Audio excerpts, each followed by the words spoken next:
Nnamdi Kanu, Malcolm X or Malcolm Y? Part 2, by Rudolf Ogoo Okonkwo. The last few months saw what looked like unprecedented activities from pro-Biafran movements. As someone who was there when Ralph Uwazurike first emerged on the scene with his movement for the actualization of the sovereign state of Biafra, Masab, I could see that something was different this time around. I was there in Newark, New Jersey in April 2001 when Uwazurike visited America. I listened to him speak to a curious audience.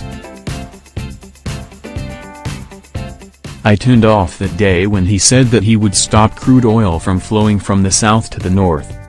I tuned off not because he touted his Masab as a non-violent organization.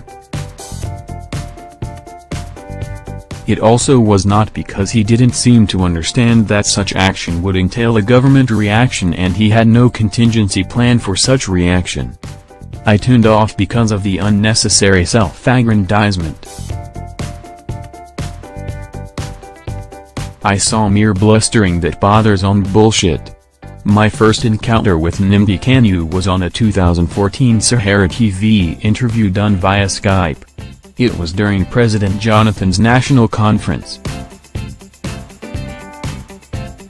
After several cancellations and reschedulings, he finally came on. Few minutes into the interview, he said something that made me feel it was Ralph Uwazurike all over again.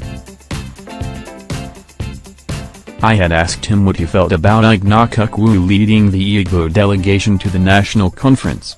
His answer was that Okonkwo would not be allowed back into Igbo land unless he negotiated for Biafra's independence. If you go there and negotiate any other thing apart from Biafra, you better not come back because our people will be waiting for them. And then, further into the interview, he dropped what has become his most quoted statement. If they fail to give us Biafra, Somalia will look like a paradise compared to what will happen to that zoo. It is a promise, it is a pledge, and it is also a threat to them, and if they do not give us Biafra, there will be nothing living in that very zoo they call Nigeria. Nothing will survive there, I can assure you. It was clear that this was not another Uwazurike. This was a man determined to use shock and awe to cut through the cluttered arena of pro-Biafran movement leaders at home and abroad. For effect, he added, I do not believe in peaceful actualization or whatever rubbish it is called. I have never seen where you become free by peaceful means. The next year, 2015, I got a hint that Nnamdi Kanu was in the United States. I reached out to my contacts to have him come into Sahara TV for an interview. I had wanted a face-to-face conversation. More importantly, I had wanted an off-the-camera chat.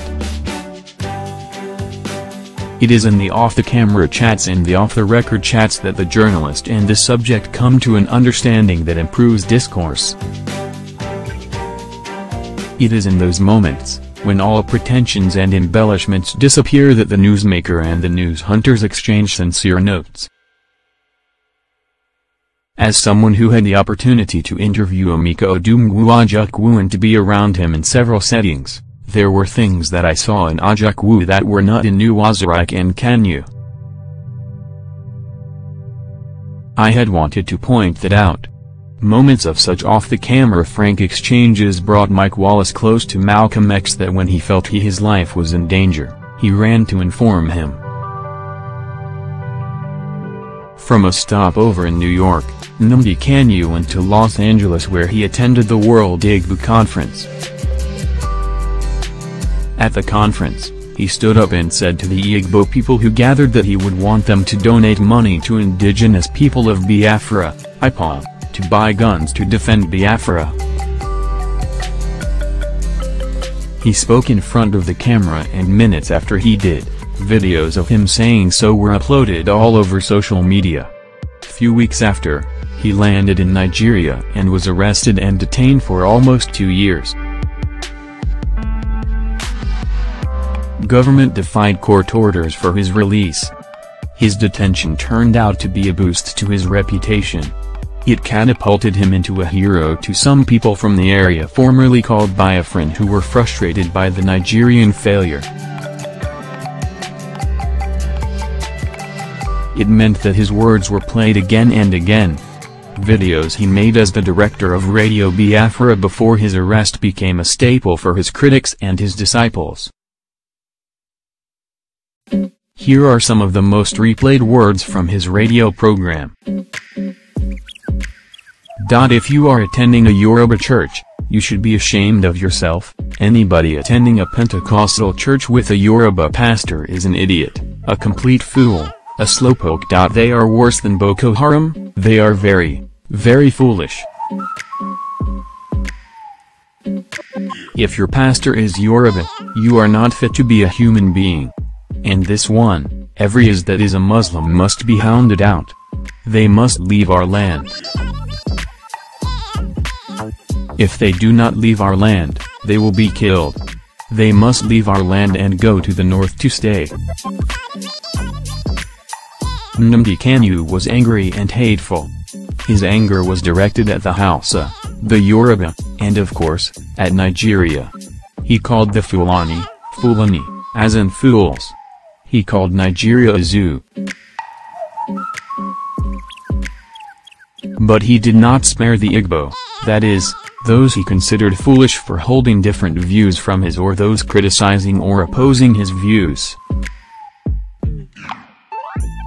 He proudly derides the Igbo cultural group Ohans, calling them Ohans Ndituru Nau sheep and goats.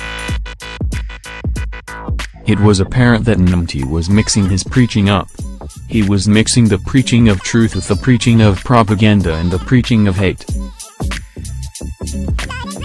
That is how you make gunpowder, mixing sulfur with potassium nitrate and charcoal. It is a dangerous combination. It can blow up both the target and the goldsmith. These verbal assaults at opponents were straight from the playbook of Malcolm X, the one that had not gone to Mecca. Rudolf Okonkwo is the author of This American Life's